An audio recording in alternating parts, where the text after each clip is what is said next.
Hi guys, and welcome to another video, and today I'm really excited about taking this bad boy out for a shoot around Fountains Abbey in North Yorkshire. Yeah, this is my Fujifilm GA645ZI medium format film camera. If you've watched this previous video, What this thing is a ticking time bomb. you will know that this camera is not without problems. So, basically, after I last used it, which was that video, I took the batteries out, packed it away, and it hasn't been used since. So now, it's time to put the batteries back in because it has got a battery drain issue.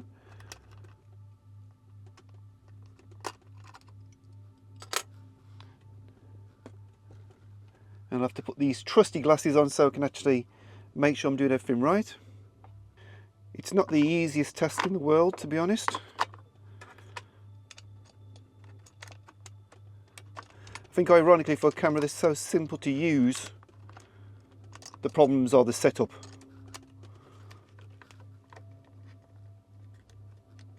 But of course, that's because it needs repairing, as do most of these cameras.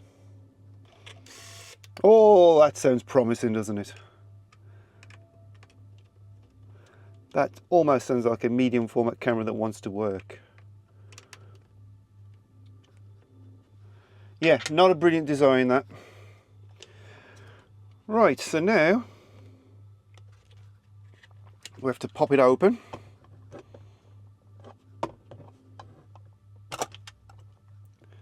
Like so.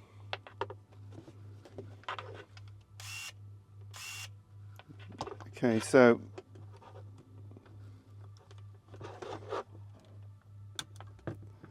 pops out like that. Very, very fiddly.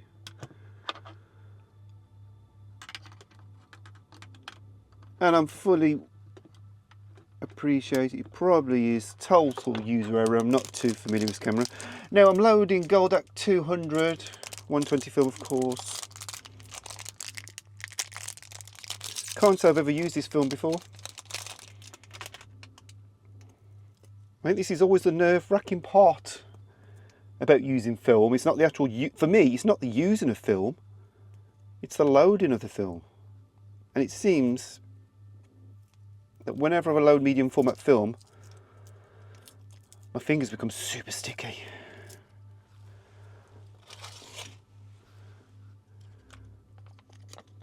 It's probably the stress of putting a £10 roll of film in, followed by the 15 to 20 pounds worth, well, yeah, £20 say,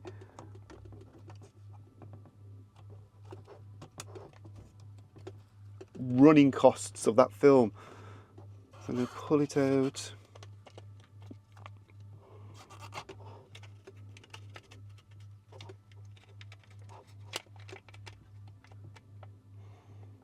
Now, I think if I'm right, oh, that sounds promising. You see, that's actually working quite nicely.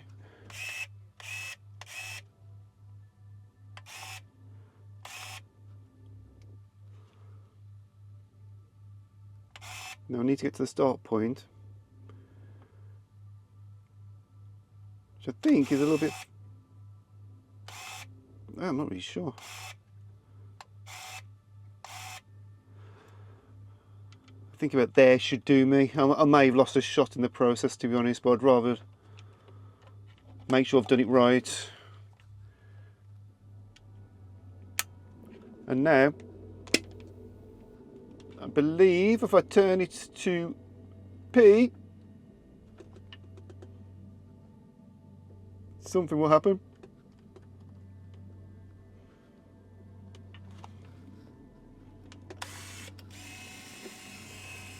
Happy days. Right, so as you can see, it's now loaded. My troubles don't end there though, because if you look at the back, you'll see that the read screen doesn't work. So I've got to set the ISO. Now, this is a challenge.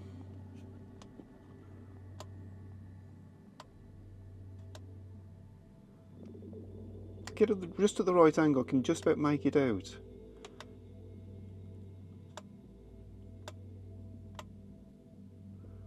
I believe that's 100.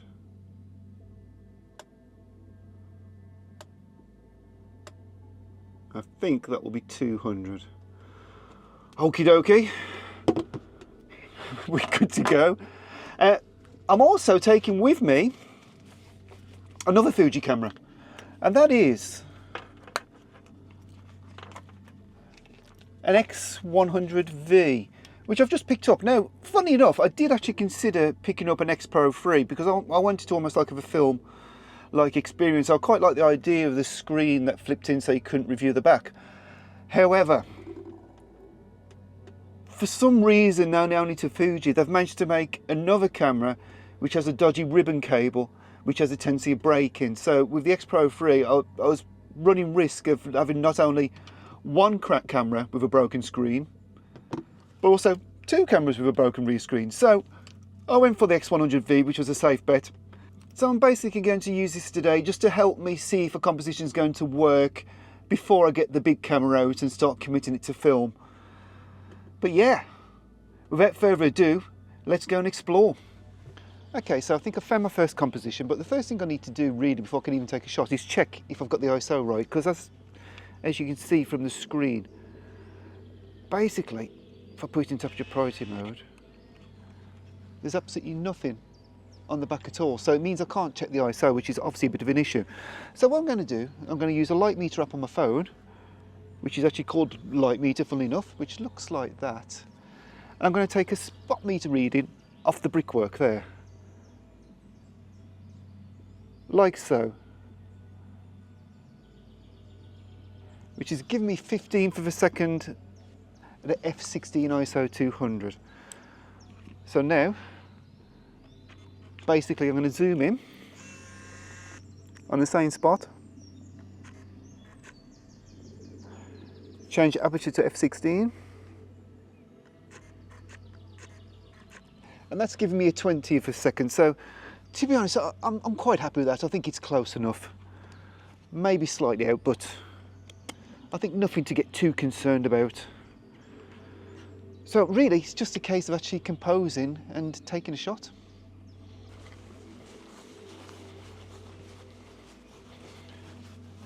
Now I did take a shot with the X100V, so I've got a rough idea how it's looking. But there's a problem which I didn't think of when I actually took that shot.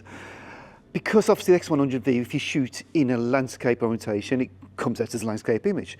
If I shoot this in a landscape orientation, what actually happens, it comes out as a portrait. So what I actually need to do is I need to swing it on its side like that, which is dead complicated.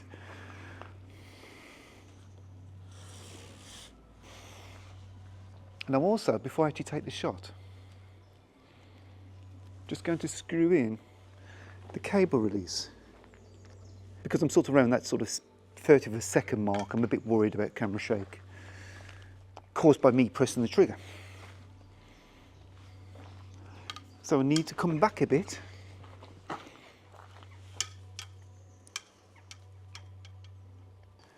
And that looks nice, but of course I am using a rangefinder style camera, so ultimately I'm not actually seeing the final shot, I'm just seeing a sort of rough guide.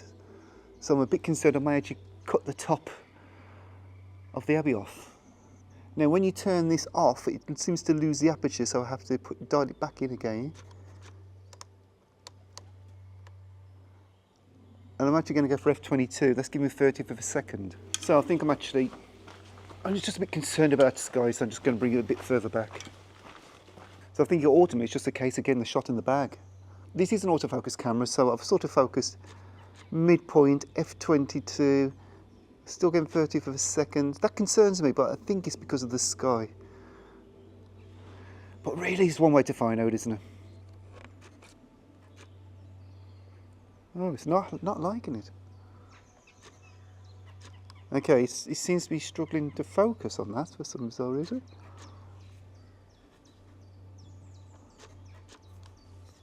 I wonder. Only one focus point on these.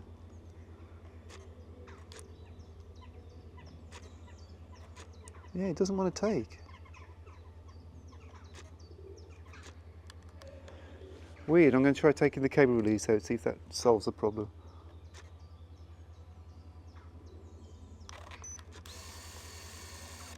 And it did, but that's really strange, so I'm not sure why that's happening. Really concerned I may have camera shake on that one.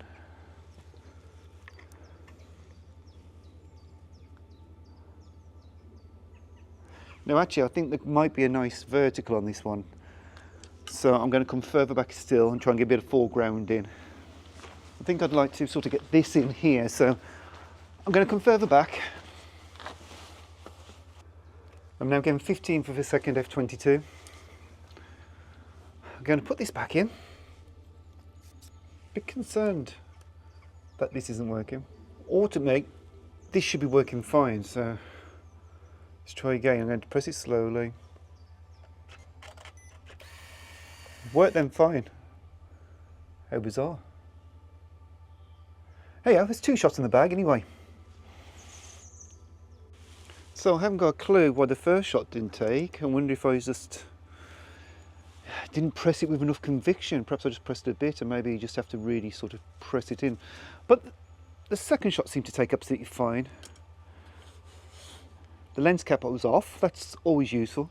As I say, I've said before in my last video about this camera, I love this camera.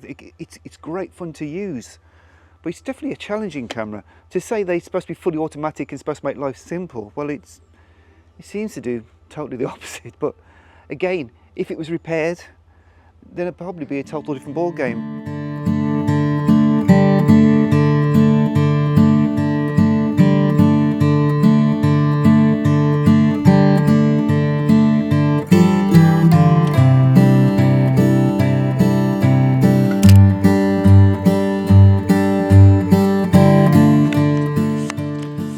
So the GA645ZI does have a zoom on it. Limited, but it's a zoom nevertheless. So obviously when I've been taking shots with the X100D, I've been pretty much stuck to the 35mm full frame equivalent focal length. So I'm hoping it'll actually look a little bit nicer when I put the GA645ZI, or maybe I should just call it the Big Fuji from now. If you consider it's actually a 120 medium format film camera, it's actually remarkably small. Now, it's a rangefinder, so you have to remember to take the lens cap off,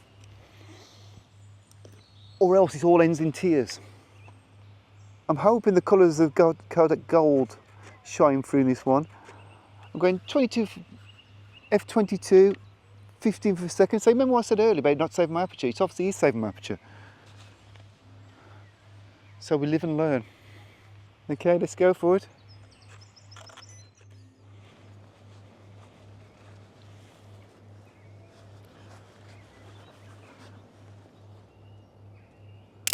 Yeah, there's got to be a shot here. In fact, I reckon there's more than one shot here. But we're going to start off with this one. Now I think, make sure the lens cap's off, always good. Of course I'm going for portrait, the sun's out, and it's giving me f13, 125 a second. Now I don't know why it's gone back to f13, oh, maybe from the last shot, maybe user error, all possible.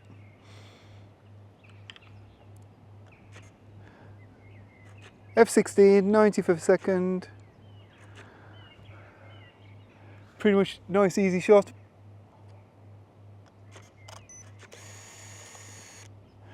Right, so that's that one. Now, if I swing you round, I'm actually going to go over here. I'm going to try and get a shot of these sort of statues looking out. I'm not sure if I've got a big enough zoom, to be honest, but we'll give it a try. Now for this one, I reckon it's probably going to have to be landscape, so I'll have to switch it to portrait.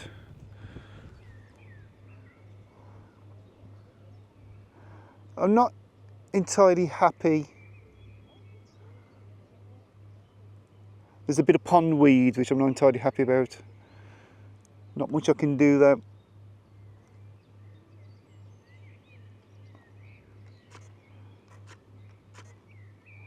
So now I'm getting 180 for the second, f16.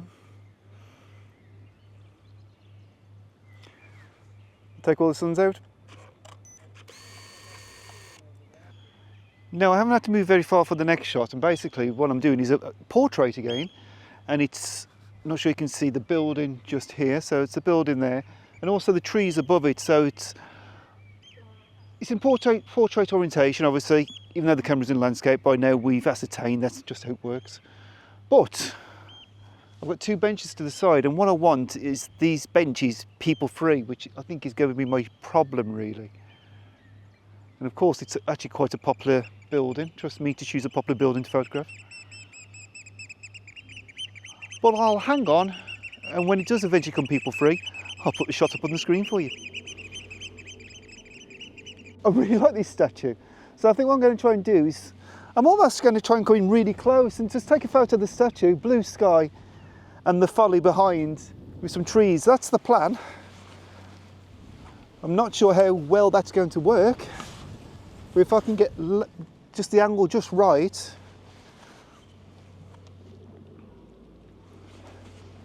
then I should be able to get the folly under the arm. We'll have to excuse the willy. That would have my children laughing.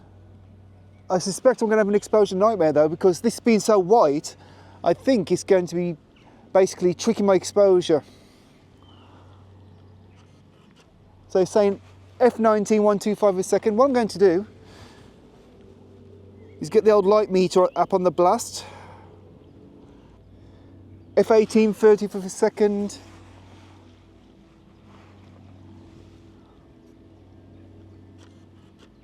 f19 90 for the second. So I think it's going to need some exposure compensation. f19 45 for a second.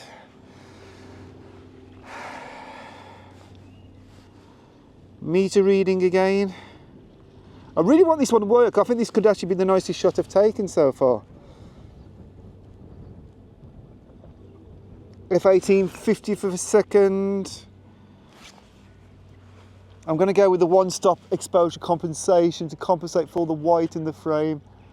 I am going to go f19 again. In fact, I may even go f22, 30 for a second. I'm just going to wait for that sun to come back out.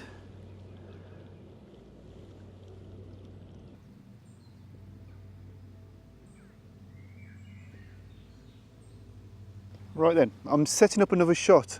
Now, if you said to me at the start of today that I ended up taking some photos of some flowers with this medium format camera, I'd have said, nah, no chance. And the problem being that I'm not even sure how close it can focus, but it's these lily ponds, and it just looks really pretty. And if I can get the angle right, I think I can reflect the blue sky in the water. I think it could actually be a really pleasant shot.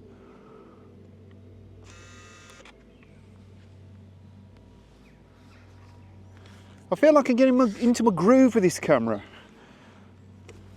I think when I first started today, it was all a little bit of a challenge. But I think now, a few shots in, it's all working a lot better. The problem I'm having is it's because it's a rangefinder style camera. I don't know exactly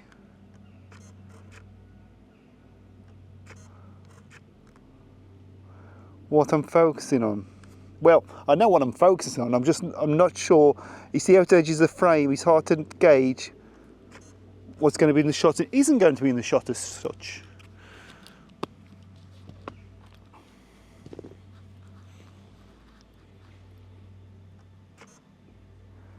Okay, so when I press the button so it focuses, it's giving me a better idea of exactly what's going to be in focus and isn't, or what's going to be in the frame and isn't. f16, 60th of a second. And that's the shot. Now while I'm here, I'm also going to take a portrait and I'm going to try and get that building again in the distance. Okay, I'm getting 45th of a second, f22. I want to see if that sun comes out a little bit better. I think this one could really benefit from a bit more.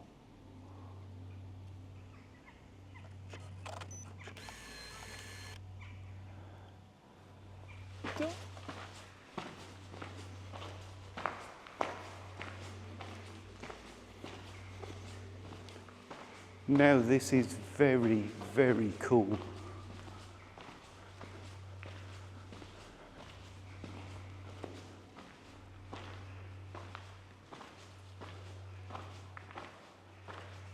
There has to be a shot here.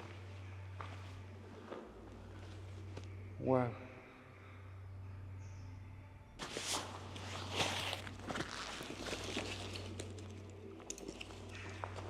I'm not convinced Kodak Gold 200 is the best film for this shot.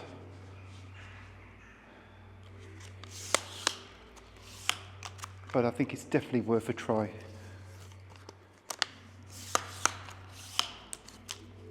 This could be a nice fitting end to the roll, to be honest. Something very different. And a good chance to try the big Fuji out in a low light situation. I think the key is going to be getting myself as straight as possible. There's a cross down there, I'm not sure if you can see it, just over there. So really what I want to do is I want to try and get myself sort of lined up with the cross, shooting straight down. I'm thinking portrait actually, because the scene is quite interesting.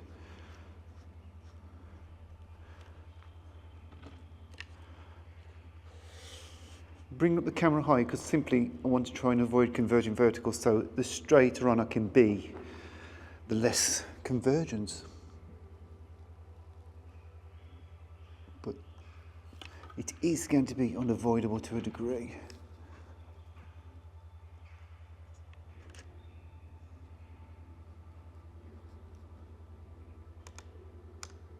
Okay, I'm in bulb mode. Oh, okay. I'm going to go for 4 seconds, if it lets me. 1, 2, 3, 4, 5. Yeah, that's it. That's the film over. I don't know if that shot will come out. But if it does, it's definitely a fitting end to this shoot. That's it, guys. That's the end of this video. It's the end of the shoot. I hope you've enjoyed it. I think I've had a wonderful day, so I'm really hoping the photos come out. You will have seen them by now. Obviously, I don't know if they have or not. Fingers crossed. I'm mildly confident. I'm not sure how Kodak Gold behaves, so this will be interesting to see. But you know what? I've had a blast, and I hope you've enjoyed the video as well. And if you have, guys, please give it a thumbs up, subscribe to the channel if you haven't, and I'll see you soon for another one. Thanks for watching.